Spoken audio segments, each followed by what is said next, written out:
번째 시간 가도록 하겠습니다. 세 번째 이제 문제 좀 같이 좀 생각해 봐야 될 부분은 뭐냐면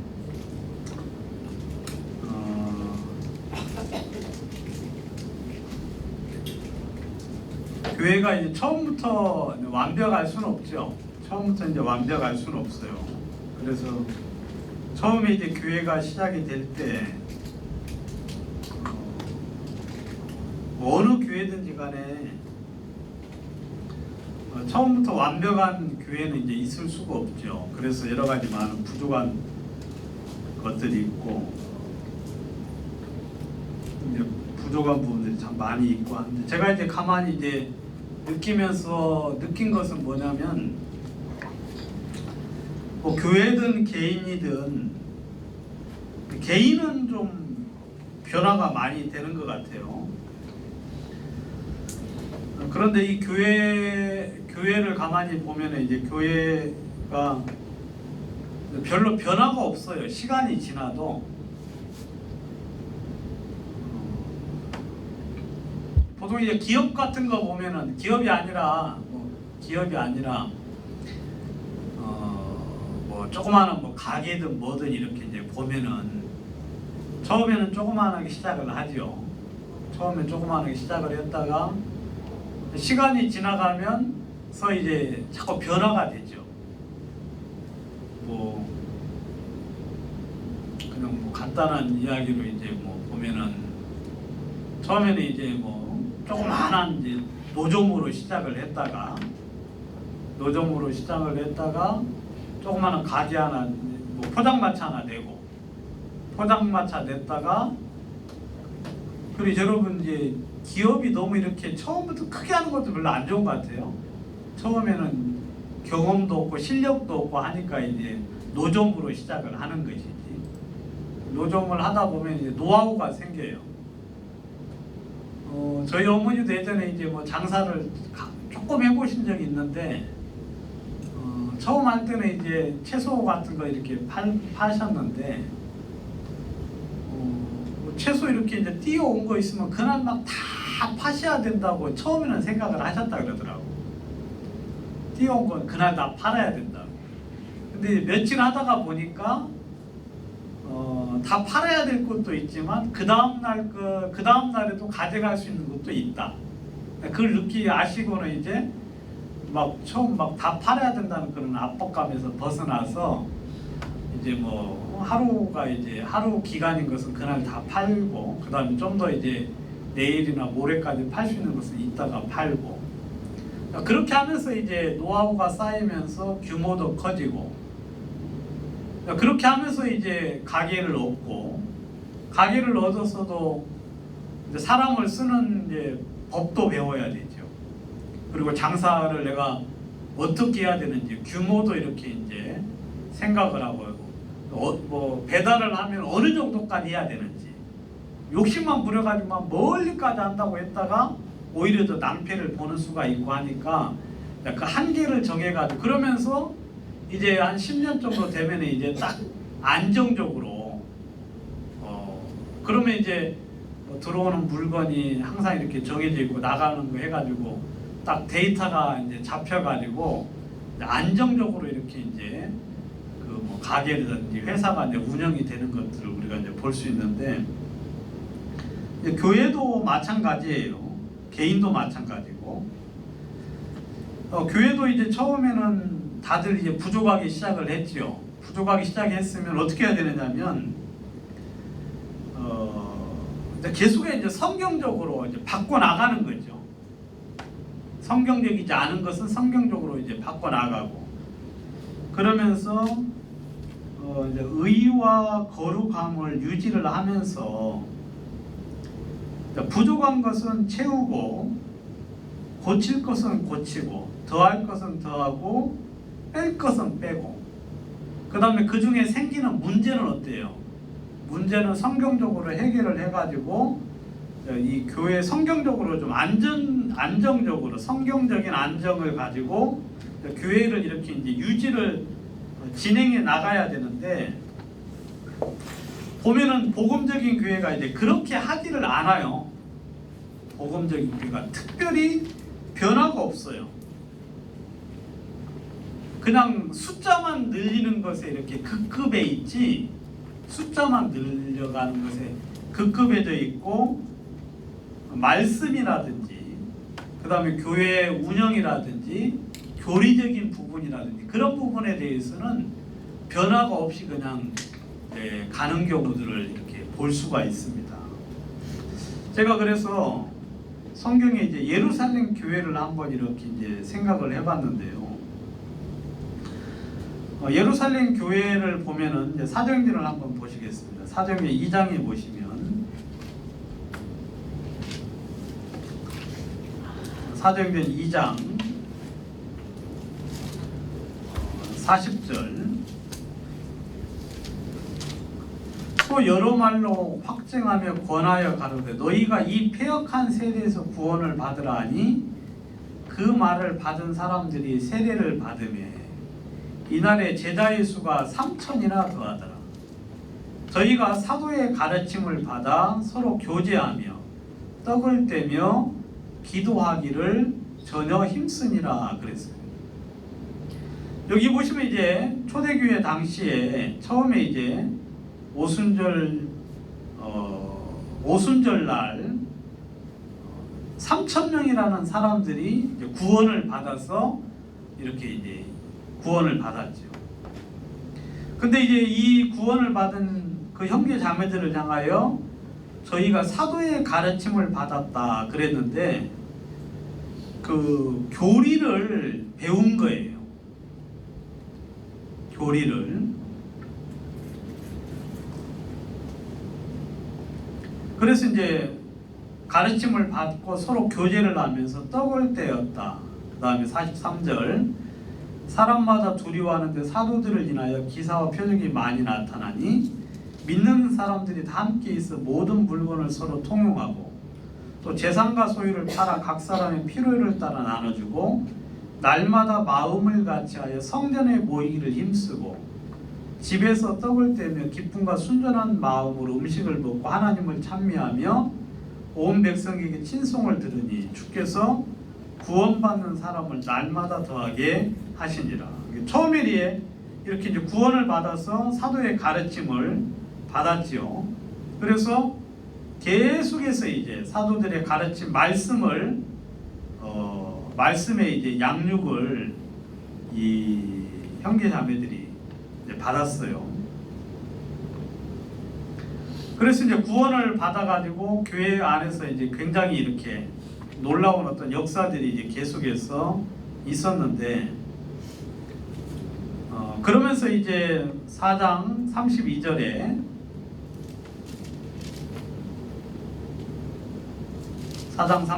믿는 무리가 한 마음과 한 뜻이 되어 모든 물건을 서로 통용하고 재물을 조금이라도 제 것이라 하는 이가 하나도 없더라. 사도들이 큰 권능으로 주 예수의 부활을 증거하니 우리가 큰 은혜를 입어 그 중에 핍절한 사람이 없으니 이는 밭과 집 있는 자는 팔아 그 판 것의 값을 가져다가 사도들의 발 앞에 두니 저희가 각 사람의 필요를 따라 나눠줬다. 그렇게 이야기하고 있죠. 그래서 이제 이 사도들이 처음에 이제 계속해서 말씀의 가르침을 받고 교제 가운데 이제 그렇게 이제 아주 즐거운 이제 생활들을 했는데, 그 가운데 이제 아나니아와 삽비라가 등장을 해요. 아나니아와 삽비라가 등장을 해서 땅값 얼마를 감추고 이제 성령을 속이는 일이 아나니아와 삽비라를 통하여 등장을 하는데, 베드로는 이 문제에 대해서 아주 정확하게 이제 판단을 해서 교회 안에 아나니아와 삽비라와 같은 그런 어떤 성령을 속이는 사람들에 대해서 말씀으로 제거를 했지요. 그리고 11절에 5장 11절에 보니까 온 교회와 이 일을 듣는 사람들이 다 크게 두려워하니라. 그래서 이제 이 그 뭐냐면 이제 교회 안에 이렇게 이제 진행해 나가는 과정 속에 성령을 속이는 일이 이제 교회 속에 발생을 했어요. 뭐 저는 아나니아와 삽비라가 성령을 속여서 이런 이제 죽임을 당했는데, 뭐 성령을 속인 것은 큰 죄인 건 사실인데, 아나니아와 삽비라가 진짜 뭐 이렇게까지 죽임을 당할 만큼의 일이냐는 생각을 아주 정확하게 그 어떤 깊숙한 내면의 것들은 제가 다 이해를 못하고 있어요. 네? 돌을 감췄는데 아무튼 뭐 성령을 속인 건 진짜 주님 앞에 큰 죄예요. 그런데 아직 그 부분에 대해서는 뭐 아주 절실하고 분명하게 이제 주의 뜻에 대해서 이제 제가 발견한 건 아니지만, 아무튼 이 교회에서 볼 때는 이게 굉장히 큰 문제가 되었어요. 왜냐하면 이런 죄들이 이제 교회 안에 퍼져나갈 거 아니겠어요. 성령을 속이는 일들이. 그러면 이런 일들이 그냥 가만히 내버려 두면 이 사람도 속이고 저 사람도 속이고, 그러니까 그런 일들이 발생이 되면 안 되거든요. 왜냐하면 죄라는 것은 누룩과 같은 거라서 계속해서 사람들에게 퍼지게 돼 있어요. 그런데 베드로가 이제 그 문제를 해결을 했죠. 아주 저는 굉장히 잘한 거라고 생각을 합니다. 굉장히 이제 잘해가지고 사람들이 그 모습을 보고는 다 두려워했어요. 두려워했다는 건 아하, 이런 일들이 굉장히 큰 죄고, 이런 일을 통하여 하나님께서 우리를 이렇게 그런 부분들에 대해서 굉장히 싫어하시고, 그런 부분에는 심판이 있구나 하는 사실들이 이제 발견을 하면서 이 교회가 이제 문제가 해결이 되었죠. 그리고 이제 그러면서 사도행전 5장 42절에 보시면, 저희가 날마다 성전에 있든지 집에 있든지 예수는 그리스도라 가르치기와 전도하기를 쉬지 아니하니라. 그러면서 이제 계속해서 복음을 전하는 일들을 해 나갔다고 이야기하고 있습니다. 근데 이제 6장에 또 다른 문제가 이제 생기게 됐어요. 그때 제자들이 더 많아졌는데 헬라파 유대인들이 자기의 과부들이 그 매일 구제에 빠짐으로 히프리파 사람을 원망한데 12사도가 모든 제자를 불러 이르되, 우리가 하나님의 말씀을 제쳐놓고 공궤를 일삼는 것이 마땅치 아니하다 하니, 형제들이 너희 가운데서 성령과 지혜가 충만하여 칭찬 듣는 사람 7을 택하라. 우리가 이 일을 저에게 맡기고 우리는 기도하는 것과 말씀 전하는 것에 전무하리라 하니, 온 무리가 이 말을 기뻐하여 믿음과 성령에 충만한 사람 7을 택하여 6절 사도들 앞에 세우니 사도들이 기도하고 그들에게 안수하니라. 7절 하나님의 말씀이 점점 왕성하여 예루살렘에 있는 제자의 수가 더 심히 많아지고 허다한 제사장의 무리도 이 도에 복종하니라. 여기 보시면 이제 그 구제하는 일에 그 헬라파 유대인들이, 헬라파 과부들이 이제 그 구제에서 빠지게 되니까, 이렇게 이제 빠진다는 것은 뭐냐면 제외되었다 이 말이에요. 제외가 되니까 근데 이제 12사도가 그 일을 이렇게 하고 있었는데 그 일을 전부 다 감당을 못하는 거죠. 그래서 이제 문제가 되어서 이제 그 문제가 생기니까 이제 사도들이 불러가지고 그 일을 할 사람을 세웠어요. 그래서 7명을 세워서 맡기고 구제하는 일, 교회 행정적인 일이나 이런 사무적인 일을 맡기고 12사도는 말씀과 기도에 전념하도록 이렇게 이제 업무를 분장을 한 거죠. 그러니까 그 말을 들은 사람들이 5절에 보니까 온 무리가 이 말을 기뻐하여 그랬거든요. 저는 이렇게 이제 사도행전을 보면서 예루살렘 교회가 시간이 지나가면 지나갈수록 이렇게 이제 변화가 되는 모습을 좀 볼 수가 있어요. 불합리한 것들, 그 다음에 부족한 것들이 이렇게 말씀과 교제를 통해서 변화가 되는 거예요. 그리고 그 일을 통하여서 주님의 복음의 역사가 힘있게 나타나는 사실들을 보게 되는 거죠. 그러면서 열두 사도는 이 당시에 이제 교회가 굉장히 컸기 때문에, 여러분 그렇죠. 교회가 뭐 구원 3,000명 받고 5,000명 받고 했으니까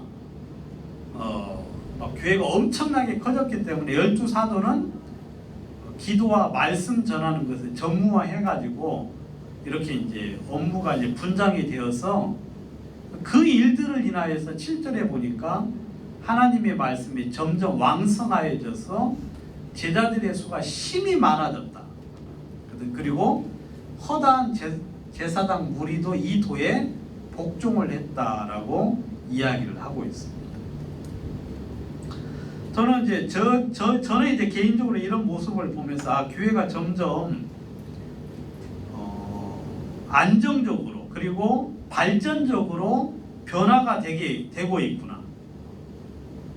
발전적으로 그런 모습들을 보게 됐죠. 교회는 이렇게 이제 그 말씀을 이제 교회를 인도하는 사람, 특별히 이제 성경적으로는 이제 지도하는 사람인데, 이 교회를 지도하는 사람들을 통해서 교회가 이렇게 이제 계속해서 발전을 해 나가고 성장을 해 나가야 되는 거죠. 성장을 해 나가야 되는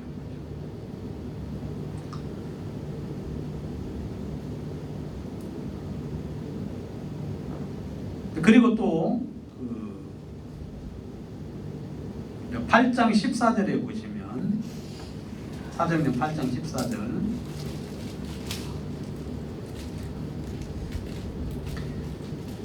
예루살렘에 있는 사도들이 사마리아도 하나님의 말씀을 받았다함을 듣고 베드로와 요한을 보내매 그들이 내려가서 저희를 위하여 성령 받기를 기도하니.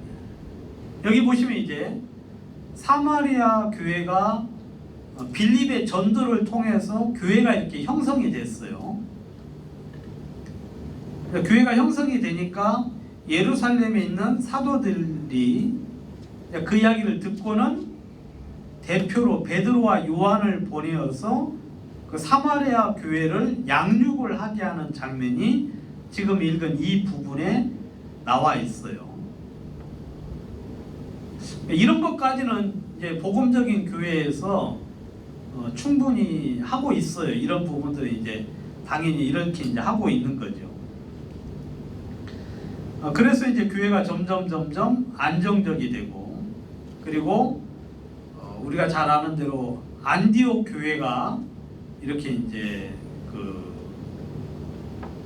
구원을 받아서 생기게 되니까 바나바를 보내어 가지고 또 다시 안디옥 교회를 이렇게 이제 힘있게 하는 장면들을 우리가 이제 성경에서 그 사도행전에서 이제 우리가 이제 그 뒤에 11장에서 이제 볼 수가 있는 거죠. 그리고 이제 우리가 이제 결정적으로 사도행전 15장에 보시면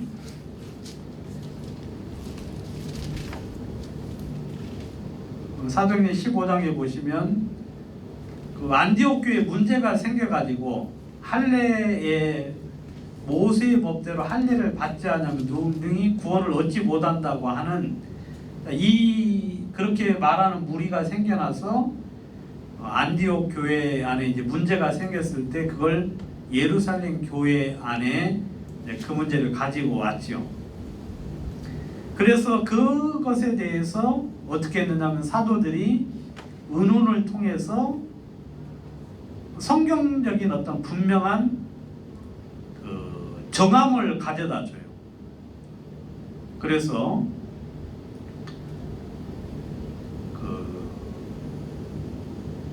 편지를 써서 이제 붙여주죠. 그래서 사도행전 15장 23절에 보시면 그 정한 내용이 편지의 내용이 이제 기록이 되어 있는데 15장 23절 그 편에 편지를 붙여 이르되 사도와 장로된 형제들은 안디옥과 수리아와 길리기아에 있는 이방인 형제들에게 문안하노라. 편지 내용이에요. 들은즉 우리 가운데에서 어떤 사람들이 우리의 시킨 것도 없이 나가서 말로 너희를 괴롭게 하고 마음을 혹한다 하기로 사람을 택하여 우리 주 예수 그리스도의 이름을 위하여 생명을 아끼지 아니하는 자인 우리의 사랑하는 바나바와 바울과 함께 너희에게로 보내기를 일치 가결하였노라. 그리하여 유다와 신라를 보내니 저희도 이 일을 말로 전하니라. 성령과 우리는 이 요긴한 것들 외에 아무것도 너희에게 지우지 아니하는 것이 가한 줄 알았노니 우상의 제물과 피와 목매어 죽인 것과 음행을 멀리 할지니라. 이에 스스로 삼가면 잘되리라. 평안함을 원하노라 하였더라. 이게 이제 편지 내용이죠. 이 편지의 말을 이제 그 30절에 보니까 저희가 작별하고 안디옥에 내려가 무리를 모은 후에 편지를 전하니 읽고 그 유로한 말을 기뻐하니라 하더라 그랬어요. 저는 이 장면이 이제 굉장히 인상 깊은데요. 자, 여러분들 예전에 이제 교회 생활할 때 여러분들이 교회 안에서 성경에는 이렇게 분명히 되어 있습니다. 이렇게 우리가 살아야 됩니다. 이것이 성경에서 말하는 하나님의 뜻입니다라고 이제 명확하게 이야기를 해준 것이 별로 없어요. 제가 이제 저는 이제 처음부터 교회 오래 있어 봤는데 그렇게 우리가 애매하게 생각하는 것들, 우리가 이렇게 하는 게 어떨까 저렇게 하는 게 어떨까에 대한 그런 명확한 이야기를 제가 한 번도 들은 적이 없어요. 한 번도. 그래서 여러분들이 이제 궁금해 하시잖아요. 사역자 이동이 되잖아요. 예전에. 그죠, 여러분? 사역자 이동이 되는데 여러분들 누가 하는 줄 알아요? 누가? 네? 누가 하는 사람이 있겠지요. 근데 처음에는 어떻게 했느냐 하면 이렇게 했어요. 처음에는 사역자 이동을 어떻게 했느냐 하면 이제 그 몇몇 목사들이 먼저 이렇게 이제 이동 초안을 잡았어요. 이동 초안을 잡아가지고 교회 유익을 위해서 이렇게 사역자 이동이 초안을 잡아서 이제 그 박 목사한테 갖다 주면 박 목사가 보고는 이제 약간 이제 의견을 조율을 해가지고 이렇게 사역자 이동이 됐거든요. 초기에는. 그래서 큰 문제가 없이 진행이 되었었어요. 근데 나중에는 이제 어떻게 되느냐면 물론 방식은 똑같은데 방식은 변함이 없는데 이제 그 복심이라고 있잖아요. 복심. 그 이제 박옥수 목사의 그 뜻이 최대한 반영이 돼요. 그리고 또 이제 그 사모의 뜻이 또 반영이 되어 가지고 이게 이제 사역자 사역자 전도 이제 공문에 이제 반영이 되는 거지. 그래서 누가 막 어디로 간다고 하는 것에 누가 어디로 보내려고 이렇게 계획이 나오면 막 이제 쉽게 말하면 이건 저는 정확한 건 아닌데 막 로비를 통해 가지고 이게 이제 바꿔지기도 하고 뭐 그런 일들이 있었다고 그래요. 저는 아직 그 세계는 가보지를 않아가지고 잘 모르는데. 근데 여러분 이 교회 안에서 가장 중요한 건 항상 뭐냐면 편견이 없이 일을 처리하는 거거든요. 디모데 후서를 보시면 그런 이야기를 하고 있어요.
디모데전서 5장 21절.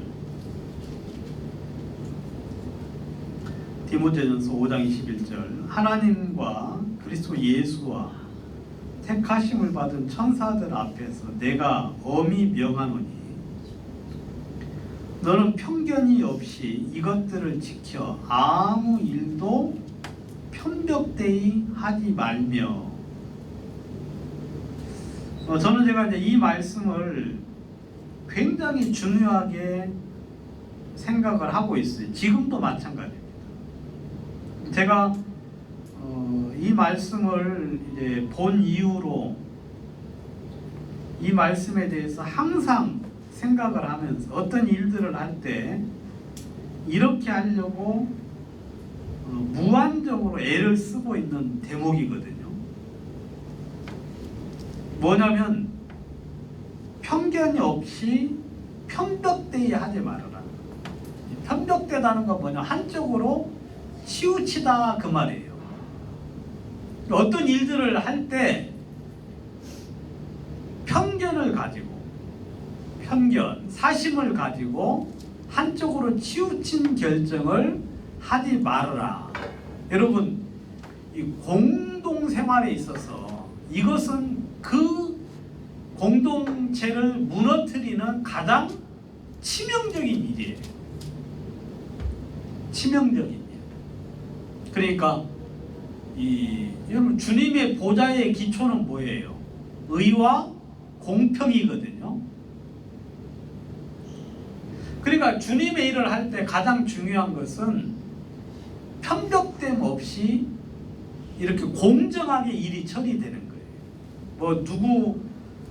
개개인의 어떤 관계하고 상관없이 공적인 일을 처리할 때는 항상 이렇게 처리를 해야 되는데, 그러면 사람들이 그런 것들을 보고 어때요? 억울함을 느끼지 않거든요. 억울함.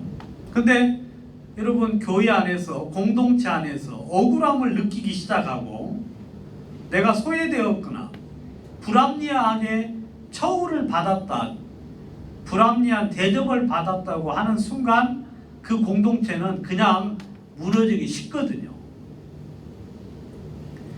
그러니까 여러분, 교회 안에서 일들을 처리할 때는 그런 식으로 처리가 되어야 되는데, 그러려면 그것들이 전부 다 공개적으로 오픈이 되어야 돼요. 명확하게 그 기준이 공개되어야 되고, 성경적으로 이게 이렇게 되었다고 이렇게 밝혀져야 되는데, 제가 볼 때 그 사역자 이동에 대해서는 많은 사람들이 그냥 그 의문만 가지고 있고, 그러지 누가 하는지, 어떤 방차나 어떤 절차로 하는지에 대해서, 그리고 옮겨지게 되는 배경과 이유에 대해서 납득이 안 되는. 그래가지고 나중에는 이제 이렇게 됐어요. 나중에는 그냥 박옥수 목사 이렇게 박 목사가 이제 좋게 여기는 사람들은 그냥 막 이렇게 이제 좋은 곳으로 가거나 큰 교회로 가는 그런 어떤 일들이 있었거든요. 근데 그런 건 그냥 그러니까 이제 그것을 문제 삼지는 않죠.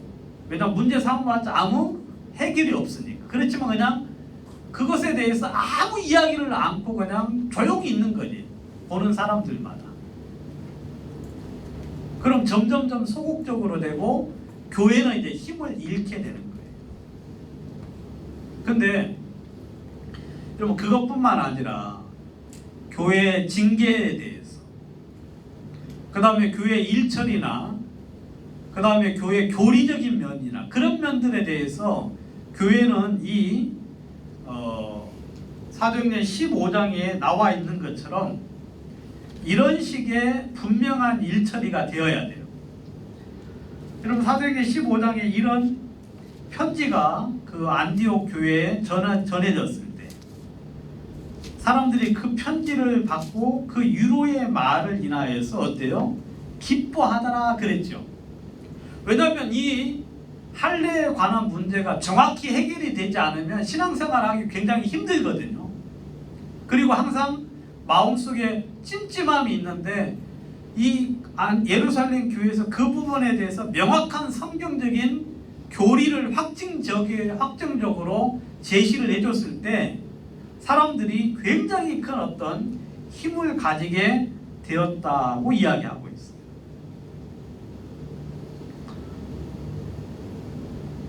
그리고 16장 4절에 보시면 16장 4절 여러 성으로 다녀갈 때 예루살렘에 있는 사도와 장로들의 작정한 규례를 저희에게 주어 지키게 하니 이에 여러 교회가 믿음이 더욱 굳어지고 수가 날마다 더하니라. 여기 보시면 이제 이 사도 바울과 실라가 이제 2차 전도 여행을 떠날 때 예루살렘에 있는 사도와 장로들의 작정한 규례를 저희에게 주어서 지키게 했다. 성경에서 이 규례는 이제 그 15장에서 확정된 그 교리의 확증도 포함이 되어 있지만, 여러분 그 외에 성경에서는 구체적으로 언급이 되어 있지 않은 사안들도 있어요. 이걸 이제 성경에서는 규례라 그래요. 그리고 또 다른 성경에서는 내가 너희들에게 전하여준 그 명령이라고 이야기할 때가 있고, 그 다음에 유전이라고 이야기할 때도 있어요. 그러니까 성경에는 나와 있지 않지만 이렇게 하는 것이 구원받은 사람들에게 유익할 거라고 하는 어떤 그런 장로들이나 사도들에 의해서 교회 안에서 정해진 어떤 그런 그 법이 있어요. 규칙 같은 거 있어요. 그래서 쉽게 말하면 우리는 만약에 장로가 세워져도 호칭을 뭘로 한다? 형제라고 호칭을 한다는 거, 이런 거 있잖아요. 이거 성경에 나와야 안 나와요? 뭐 그렇게 명확하게 나온 건 아니죠. 유추해서 해석은 할 수는 있어도. 근데 이제 이런 것들이 우리들 이제 신앙생활 하면서 보니까 도움이 되고 이게 유익하다고 여기는 것들, 이런 것들이 이제 교회 안에 전해준 거죠. 그러니까 교회가 그런 것들을 받고 더욱더 믿음이 굳어지고 수가 날마다 더하여졌다고 이야기를 하고 있어요. 제가 지금 무슨 이야기를 여러분들에게 드리고 싶은 거냐면, 여러분 이 교회가 계속해서 성장을 해야 돼요. 성장. 말씀 면에서도 성장을 해야 되고 믿음 면에서도 성장을 해야 되고, 그 다음에 교회의 어떤 그 운영적인 면에서도 자꾸 이렇게 모든 사람들이 볼 때 공감하고 진짜 성령으로 편안함을 가질 수 있는, 보는 사람 누구든지 마음의 평안함을 얻을 수 있는 그런 어떤 형태로 교회가 변화가 되어야 되는데, 근데 이 복음적인 교회 안에 가만히 보면 더 안 좋은 쪽으로 계속하여 흘러가고 있어요. 안 좋은 쪽으로. 말씀적인 면으로 보면 여러분 말씀적인 면으로 볼 때 별로 진전이 있어요, 없어요? 예? 별로 없었어요. 그죠, 여러분? 여러분들이 좀 공감을 해 주셔야지. 저만 공감하는지. 여러분들도 공감하죠? 뭐 제가 볼 때 그 인도하는 그 목사는 50년 동안 별로 똑같은 소리만 해요. 50년 동안 똑같은 소리. 뭐 가는 중에 잡힌 여자, 나아만 장군, 야곱과에서, 그리고 뭐 그런 소리는 계속 해요. 진짜 밥 먹기 쉬워요. 그렇게 하면. 예? 진짜 변화가 없어요. 그 다음에 하는 소리는 하나님의 종이 어떻고 교회의 뜻이 어떻고 그 이야기만 지금 저는 제가 있을 동안에, 제가 있는 건 한 20년 동안 그 안에 있었는데 진짜 똑같은 소리만 계속 하는 소리를 제가 들었어요. 여러분 성경은 그러지 않습니다. 알겠어요? 성경은 절대 그러지 않아요. 그리고 굉장히 근시안이에요. 그냥 가까이밖에 보질보다 멀리를 보지를 못해요. 물론 처음에는 그럴 수 있어요.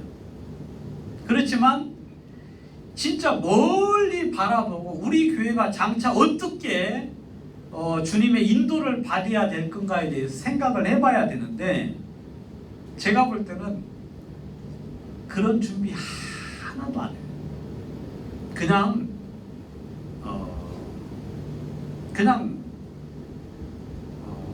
그냥 앞만 쳐다보고 큰 계획이 없어요.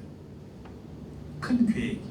주님으로부터 오는 어떤 그런 지혜나 어떤 그런 깨달음이 없는 상태에서 그냥 코앞에 것만 보고 그냥 이렇게 나아가다 보니까 지금 교회가 이렇게 엉망이 되어진 거죠. 근데 이건 뭐 우리가 머물고 있었던 성교회뿐만 아니라 다른 복음적인 교회도 거의 동일한 현상이에요. 동일한 현상. 여러분, 잘못된 것에 대한 조치가 없어요. 그 다음에 교회 안에 불합리한 것들이나 성경적으로 옳지 않은 것들이 그냥 변함이 없이 그냥 이렇게 흘러가고 있어요. 그리고 교리적으로 정리된 것도 없어요. 그냥 예전에 있었던 거 그냥 그대로 와서 이야기하는 것뿐이지 더 발전되어 가지고 더 이렇게 효율적으로 교회 안에서 주님이 역사하기 편한 어떤 그런 모습으로 발전하는 것들이 제가 볼 때는 전혀 발견되지 않은 거죠. 발전된 게 없어요. 그래서 교회 안에서 뭐 불법적인 것은 변화가 되고 부정적인 것은 잘라지고 죄요 같은 거, 누룩 같은 것들은 제거가 되어져야 되는데 뭐 전혀 그런 게 없어요. 전혀. 여러분, 제가 이제 하나 여러분들에게 꼭 말씀드리고 싶은 건 뭐냐면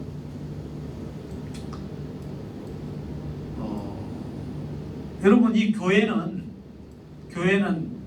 하나님의 집이잖아요. 그죠? 그리고 하나님의 몸이에요. 하나님의, 예수님의 몸. 교회는 거룩한 곳이죠. 여러분, 이 교회는 세상하고 달라요. 그렇기 때문에 여러분들이 혹시라도 그런 생각을 하시면 안 돼요. 뭐 우리 교회도 어쩔 수 없지. 이 세상에 속한 교회인데, 세상에 머물고 있는 교회니까 우리 교회도 어쩔 수 없지 하면서 어떤 사람들이 이렇게 잘못하는 거나 부정적으로 하는 거나 불법을 하는 걸 보고 여러분들이 그냥 지나친다면 여러분, 그것은 절대로 옳지 않은 거예요. 여러분, 교회는 두려운 곳이고 이곳은 하나님의 거하시는 곳이기 때문에 성경대로 나아가도록 여러분들이 같이 우리가 힘을 써야 돼요. 같이 힘을 써서 우리 교회는 거룩하고 의롭고 여러분 성경대로 사랑과 경건과 희생이 교회 안에 있고 그런 것들이 교회 안에서 장려되고 그래서 교회 안에 어떠한 그런 어떤 분쟁이나 그 다음에 어떤 그 다툼들이 없을 수는 없지만 그런 것들이 당연한 것이 아니다. 당연한 게 아니다. 여러분들이 볼 때 불합리한 거 있으면 그냥 넘어가지 마시고 어떤 일들이 이렇게 처리가 됐는데 그냥 뭐 정확하지도 않고 애매하게 처리가 됐으면 그런 것들은 막 공개적으로 막 그 스트라이크 파업을 일으키라는 게 아니라 여러분들이 와서 이게 어떻게 됐느냐고 사정을 이야기하고 그래서 이해가 되면 여러분들이 그렇구나 하고 넘어가면 이해가 안 되면 이해가 될 때까지 같이 상의하고 논의할 필요가 있는 거예요. 여러분, 이 교회는 하나님의 거룩한 교회이기 때문에 여러분 절대로 그냥 세상과 같지 않아요. 여러분들이 그런 그냥 애매한 태도, 뭐 교회도 어쩔 수 없지라는 그런 태도로 여러분들이 교회 안에 있어서는 절대 안 되겠다. 로마서 11장을 한번 보십시오. 로마서 11장에 보시면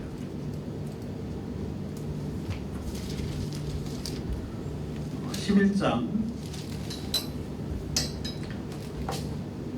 33절 깊도다 하나님의 지혜와 지식에 부요하며 그의 판단은 측량치 못할 것이며 그의 길은 찾지 못할 것이로다. 저는 제가 이 성경을 배우고 있다는 것이 진짜 감사한 일입니다. 저희 지금 직장에 서울 도시 철도 연구재단, 철도 연구재단이라는 재단이 있는가 봐요. 철도에 관련된 재단이 있는데 거기 이제 퇴직하신 분이 이제 저희 이 직장에 이제 시니어로 들어왔거든요. 그리고 이제 알바 한 기간제 이제 일을 하러 들어왔는데 이분이 공부도 잘했어요. 한말 많이 들으면 고려대 나왔다 그러고 그 다음에 직장도 그렇게 좋은 데 다니고 해서 이제 했는데 이분이 참 지금은 할 일이 없어가지고 할 일이 없대요. 집에서 할 일이 없어가지고 자기는 70까지 그냥 일을 해야 되겠다고 이런 일. 그러면 이제 와서 이제 그냥 책상에 앉아가지고 이제 이렇게 관리하는 일인데 아무 할 일이 없어요. 아무 할 일이 없어. 그래서 그냥 뭐 주식 관련된 책 보시고 이제 그러시는 거거든요. 저는 그런 거 보면 저는 진짜 복 있는 사람이에요. 왜냐하면 저는 죽을 때까지 할 일이 있거든요. 죽을 때까지. 저는 물론 이제 게을러서 못하는 경우가 많은데 게을러가지고 우리는 여러분 성경 이 연구하려면 한도 끝도 없어요. 그죠 여러분? 치매 걸릴 일이 없어요. 치매 걸릴. 근데 세상 학문은 그냥 한 번 배우면 끝이잖아요. 더 이상 할 것도 없어요. 더 이상 이야기할 것도 없고. 근데 이 성경은 뭐라고 하냐면 깊도다 하나님의 지혜와 지식에 부유하며. 여러분 하나님의 지혜는 한도 끝도 없고요. 지식, 여러분들이 지식을 좀 멸시하고 무시하는데 여러분 지혜는 어디에서 나오느냐면 지식에서 나와요. 예? 여러분 지식을 쌓다가 보면 지식이 쌓이게 되면 이 지식이 이 머리 안에서 이렇게 서로 막 융합하고 막 서로 엉켜 붙으면 거기서 뭐가 나오냐면 지혜가 나와요. 그렇죠 여러분? 근데 성경의 지식은 무한정이에요. 여러분 이 설교, 저는 설교하는 거 진짜 좋아하는데요. 좋아하는데 진짜 이번에도 준비하면서 참 놀랍다는 생각이 참 많이 들었어요. 와 진짜 이 성경 진짜 놀랍구나. 근데 우리가 알고 있는 거 진짜 표면에 아주 구원 하나 알고 있고 진짜 너무 적은 수준을 알고 있어요. 너무 적은 수준. 여러분 그렇게 이 성경이 깊은데도 예전에 있던 선교회에서는 50년 동안 똑같은 소리만 들었어요. 우리가. 그리고 모든 설교자가 같은 소리만 내요.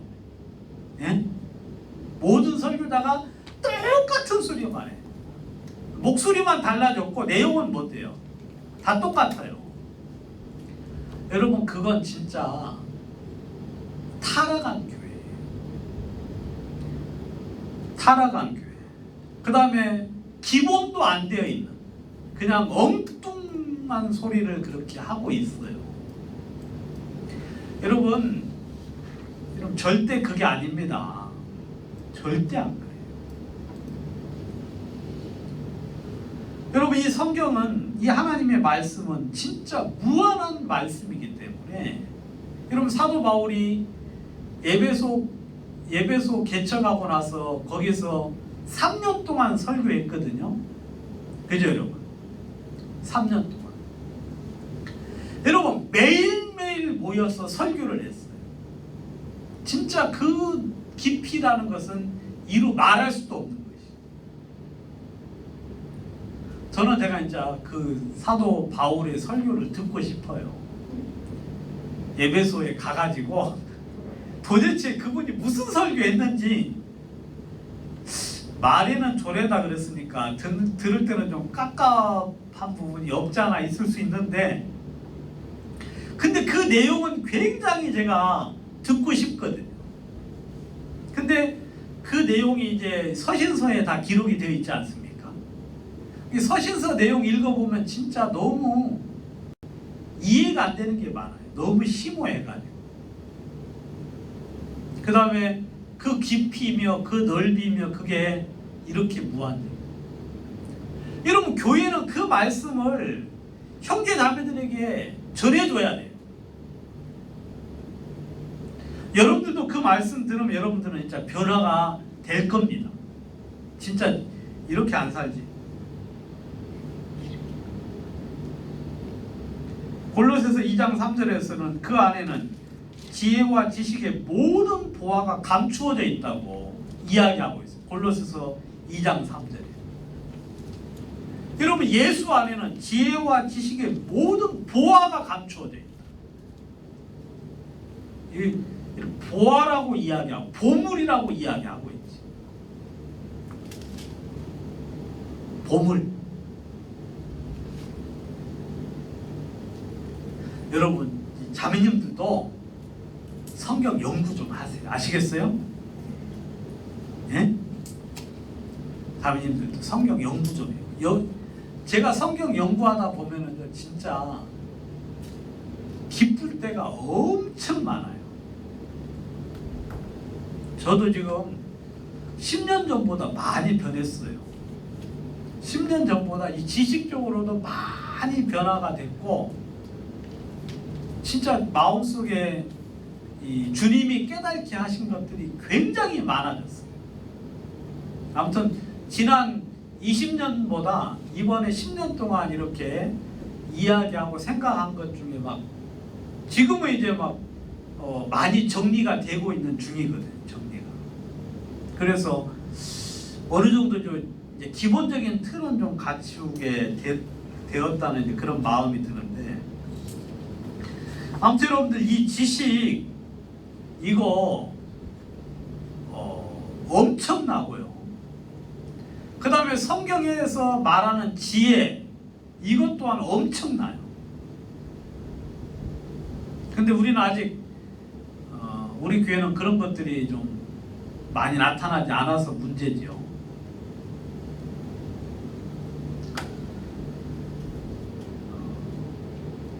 근데 이제 그래서 저는 이제 어떻게 생각을 하느냐면, 우리 형제들에게 이제 하나님이 은사를 줬잖아요. 물론 자매님들에게도 줬죠. 형제들에게 이제 은사가 5가지가 있는데, 사도, 복음 전도자, 교사, 목사, 선지자, 이 5가지 은사가 있잖아요. 이 5가지 은사가 이제 잘 교회 안에서 활성화가 되어야 되거든요. 여러분 교사는 성경을 깨닫는 게 특출하겠지요. 그래 안 그래요? 그러니까 여러분 성경에서 이 교사가 있어요. 은사를 가진 중에. 그럼 이 사람은 성경을 보면 우리보다도 어떻게 돼요? 성경이 잘 깨달아져요. 특별히 어떤 부분에? 지식적인 면에. 알겠어요? 성경의 조합이 잘 돼요. 그리고 그런 사람들은 성경을 잘 가르칠 수 있게 되거든. 잘 가르칠 수 있게 돼요. 그 안디옥 교회 초창기가 뭘로 시작됐어요? 교사와 선지자로 시작이 되었지. 바나바가 사울을 데려다가 교회에서 뭐 했어요? 가르쳤죠.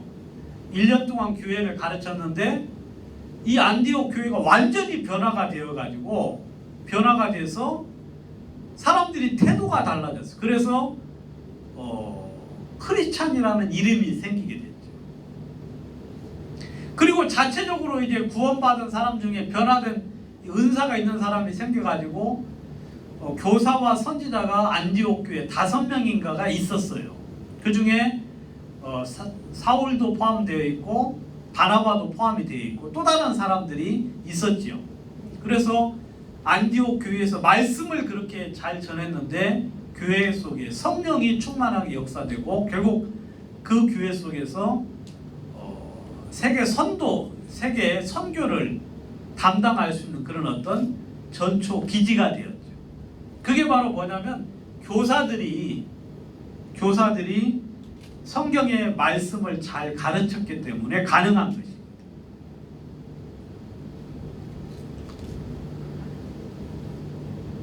그럼 교사들이 말씀을 잘 가르치면 결국 그게 다 정리가 잘 되면 그게 뭐가 되겠어요? 교리가 되겠죠. 교리. 그러면 그 교리가 형제자매들에게 주어지면 형제자매들의 삶의 방향이 정리가 돼요. 아, 이렇게 사는 게 주님의 뜻이구나. 이렇게 하는 게 하나님이 원하는 길이구나를 발견을 하게 되는 거죠. 그리고 복음 전도자는 무엇을 잘 전해요? 복음을 잘 전하죠. 우리는 막 복음 이렇게 이제 새로운 분들 오시면은 붙잡고 교제하면 구원이 잘 못 받는데 복음 전도자가 맡아서 하면은요 구원을 잘 시키는 거야. 좀 이게 표현이 좀 별로 바람직한 표현 아니지만 그래도 이제 복음 전도자는 구원을 어때요? 잘 시켜요. 뭐 어떻게 말로 홀리는지는 잘 모르겠지만 아무튼 말씀을 잘 전해가지고 이해가 잘 되고 하나님의 어떤 그 복음 전도자의 능력이 있어가지고 말씀을 잘 전해요. 여러분 위대한 복음 전도자 누가 있어요? 사도 바울이 있었죠. 초창기 처음에. 그래서 막 말씀을 전하면 온 성 사람들이 다 모여가지고 말씀을 듣기를 원해. 복음 전도자가 구원을 많이 받게 해요. 이분은 이제 계속 복음만 전하는 거예요. 알겠어요? 그러면 그 나머지 구원받은 사람들을 누가? 교사가 이제 말씀을 가르쳐요. 신앙생활은 무엇이고 믿음은 뭐고 그다음 성령의 인도는 무엇이며 우리가 어떻게 주님을 섬겨야 되고 기도에 대해서 여러분들 아직 제대로 체계적으로 들어본 적이 없죠. 근데 교사들이 교회 안에 이제 몇몇 사람 있어가지고 각 반을 만들어서 이제 말씀을 쭉 가르치지. 그러면 형제자매들이 지식으로 무장이 되면 그게 뭐가 돼요? 그게 신앙으로 나타날 수 있게 됩니다. 신앙으로. 그렇게 되면서 그러면 이제 선지자들이 하는 것은 이제 하나님의 뜻을 전하는 거죠. 그리고 교회 안에 문제가 생길 때 그 문제에 대한 해결책을 제시해 주는 것이 선지자가 하는 일 중에 하나라고 볼 수 있고, 그 다음에 교회가 어떻게 나가야 될지에 대해서 이 성경적으로 발견하는 사람이 이제 선지자이에요. 먼저 이제 볼 수 있으니까. 그러면 그런 사람들이 이제 그 밑면에서 이제 그렇게 하고, 그 다음에 목자의 은사를 가진 사람들은 그렇게 구원받은 사람들 잘 인도해서 양떼를 먹이고, 그 다음에 돌보고, 그리고 또 이렇게 그 어려움을 당한 사람, 낙오하거나 실망하거나 시험 든 사람을 찾아서 다시 세우는 일들을 하고,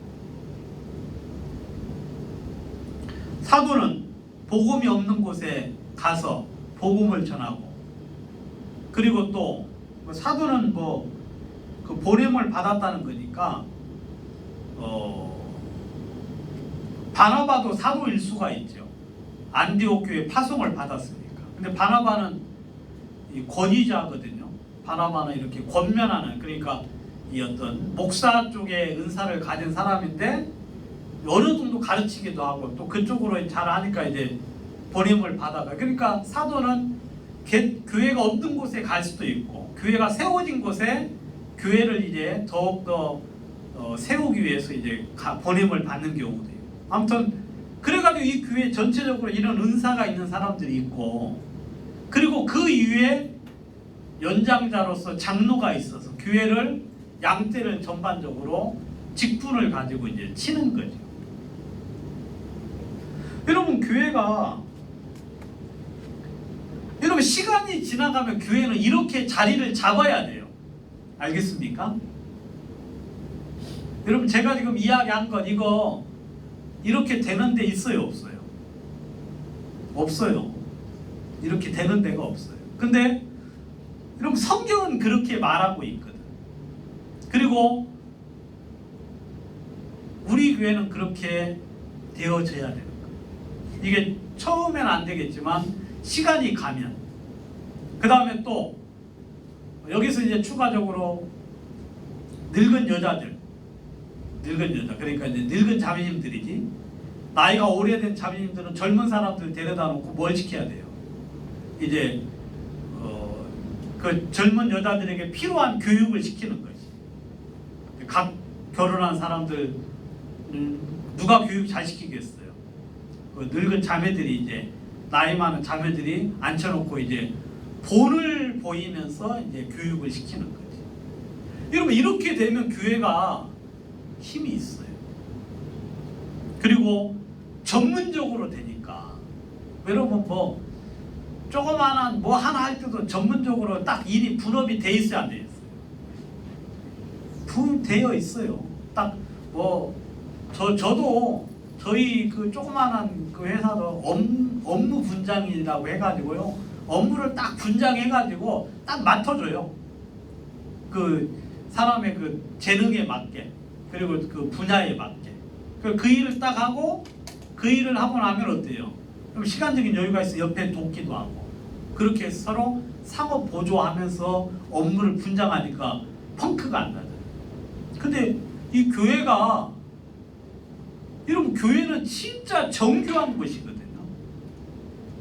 여러분 하나님이 우주를 만들었는데 얼마나 세밀하고 얼마나 놀랍게 만들었어요. 그럼 하나님이 이 교회 안에서도 하나님은 그렇게 교회가 이 세상이 어떤 것보다 더 정확하고 정밀하고 효율적으로 진행이 되어야 되는데, 저는 아직 그런 교회를 본 적이 없어요. 그러니까 교회가 그냥 구원 받는 것만 전부다로 알지 구원 이후의 삶에 대해서는 생각을 못해요. 그리고 그냥 교회에서 한 사람이나 두 사람이나 몇몇 사람만 일하는 것으로 되어 있지, 교회의 구성원 전체가 각자의 맡은 위치에서 주님의 일을 향하여 봉사하도록 되어 있는데, 여러분 성경은 그런 것들에 대해서 분명히 말하고 있는데 그런 것들에 대해서 전혀 성경을 보면서도 생각을 못하는 사람들이 너무 우리 복음적인 교회 안에 그런 어떤 문제들이 엄청나다.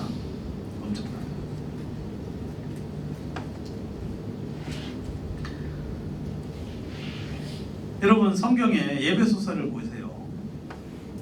예배소서 너무 명백하게 기록이 되어 있죠. 에베소 4장 11절,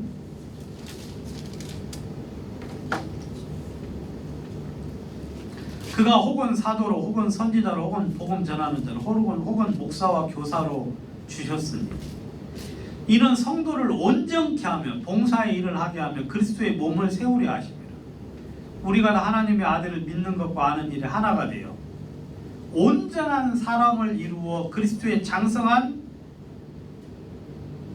분량이 충만한 데까지 이르리니 이는 우리가 이제부터 어린아이가 되지 아니하여 사람의 괴술과 간사한 유혹에 빠져 모든 교훈의 풍조에 밀려 요동치 않게 하려 함이라. 오직 사랑 안에서 참된 것을 하여 범사에 그에게까지 자랄지라. 그는 머리니 곧 그리스도라. 그에게서 온몸이 각 마디를 통하여 도움을 입음으로 연락하고 상합하여 각 지체의 분량대로 역사하여 그 몸을 자라게 하며 그 사랑 안에서 스스로 세우느니라. 여러분 예배소서에서는 분명하게 교회가 어떻게 운영이 되고 어떻게 유지되고 진행돼서 교회가 성장해야 되는지에 대해서 명백하게 이야기하고 있어요.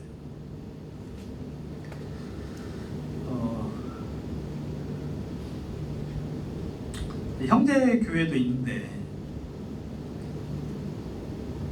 형제교회도 있긴 있는데 형제교회도 뭐 나름대로는 자부심이 있죠. 우리는 목사가 없고 우리는 장로가 교회를 하고 그다음 우리는 성경적으로 한다 하면서 이제 그렇게 이야기하고 있는데 제가 이제 이쯤에서 한번 비평을 하자면 딱 그것뿐이에요. 그것도 뭐 본인들이 뭘 해서 그런 게 아니라 영국에서 날아와가지고 전해준 것, 그 두 가지 딱 전해준 것, 그것 딱 가지고 자기는 뭐하다, 성경적이라고 그렇게 이야기하고 있는 거예요. 아직도 성경적이지 않은 것이 굉장히 많은데 그런 부분에 대해서 개선이나 이렇게 성경적으로 바뀌어 나가는 것은 별로 없어요. 그래서 저는 형제교회도 이 은사를 통해서 이렇게 교회가 진행이 되는가 하고 봤는데 그렇지는 않더라고요. 뭐 그렇게 하는 데도 있을 수도 있겠지만 여러분 성경에서는 여기 분명히 되어 있잖아요. 이런 은사를 통해서 성도들이 온전케 된다. 그래 안 그래요? 아까 제가 이야기한 그 각 은사들이 교회 안에서 행해야 될 일들 이야기했잖아요. 여러분 가만히 들어보니까 그렇게 되면 교회가 좀 발전을 많이 하겠어요, 안 하겠어요? 예?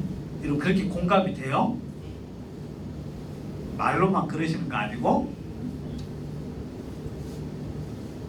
여러분 그렇잖아요. 그 뭐 회사도 뭐 해외팀 있고 개발팀 있고 그 다음에 또 뭐 마케팅 생산팀 다 있잖아요.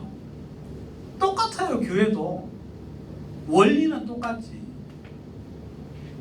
근데 이것이 다 이제 그리스도로 말미암아 운영이 되는 거죠. 우리는 이렇게 되면 성도들이 온전하게 돼요. 온전하다는 건 뭐냐? 완벽하게 된다 이게. 퍼펙트하다 이게. 퍼펙트. 우리는 지금 완전하기는커녕 겨우 구원만 받아가지고 어때요?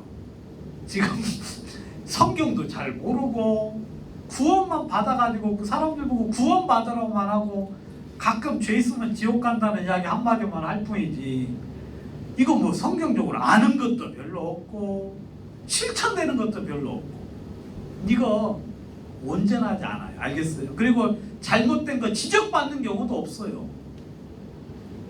근데 교회가 이렇게 되면 완전케 되고요. 성도들이 완전케 돼요. 여러분들도 시간 지나가면 이제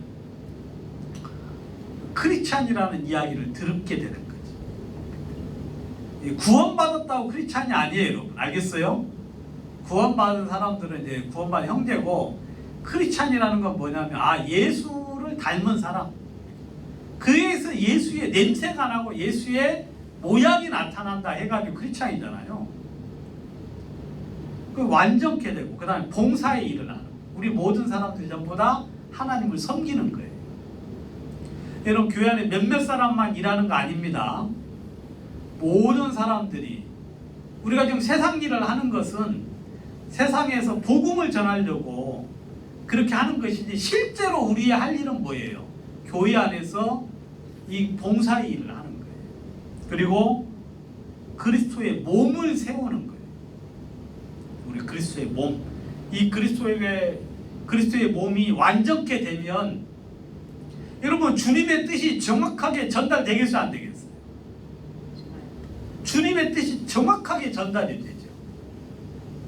막 힘 있는 사람, 진짜 운동 잘하는 사람들은 자기가 하고자 하는 일들을 할 수 있어요? 없어요?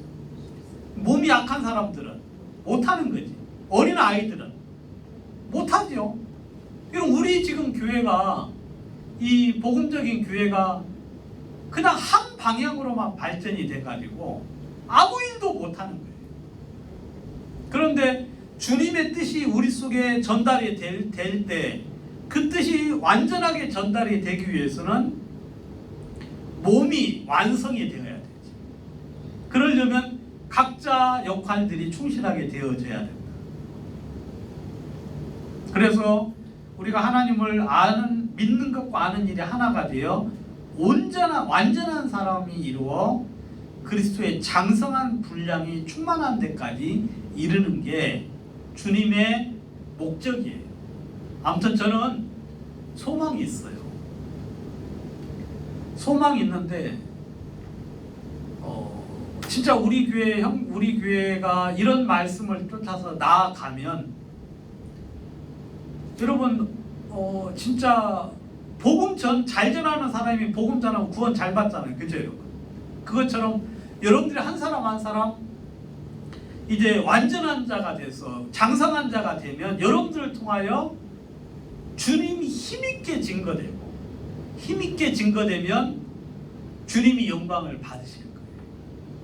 그 와중에 구원도 받고 그 다음에 여러분들을 통하여 하나님이 영광을 받으시고 그 다음에 형제자매들이 서로 사랑함을 통하여서 여러분 사람들이 우리를 볼 때 진짜 이 속에 하나님이 일하고 있다는 사실들을 발견할 수 있게 될 거라는 거예요. 여러분 교회는 한 10년만 되면 어느 정도 모양이 갖추어져질 거예요. 10년만 되면. 20년 되면 이제 어느 정도 성장을 해서 완숙을 하고 힘있게 일을 할 것이고. 근데 복음적인 교회가 막 40년, 50년 됐음에도 불구하고 성장은커녕 죄와 불법과 부정에 의해서 진짜 타락되고 그렇게 됐는데, 왜냐하면 교회에서 그 가르침이 제대로 전달되지 않아서 그래요. 그 이유는 오전에 좀 전에도 설명했듯이 하나님을 사랑함이 없어요. 그리고 말씀에 대해서 진지하게 말씀에 대해서 존중하고 경외하지 않았기 때문에 이러한 교만 속에서 교회가 타락해 나가는 거죠. 어떤 세 번째 시간으로 교회가 믿음 안에서 제대로 성장을 하면, 그리고 그 성장을 통하여서 교회가 제대로 인도를 받으면 여러분 타락이라는 이런 죄 가운데서 멀어져서 하나님의 어떤 그 의로움과 경건함이 나갈 수 있는데 그러지 못했기 때문에 교회가 현재의 모습을 띠고 있다는 그런 사실들에 대해서 이야기를 했습니다. 10분 쉬고 다음 시간 이어가도록 하겠습니다.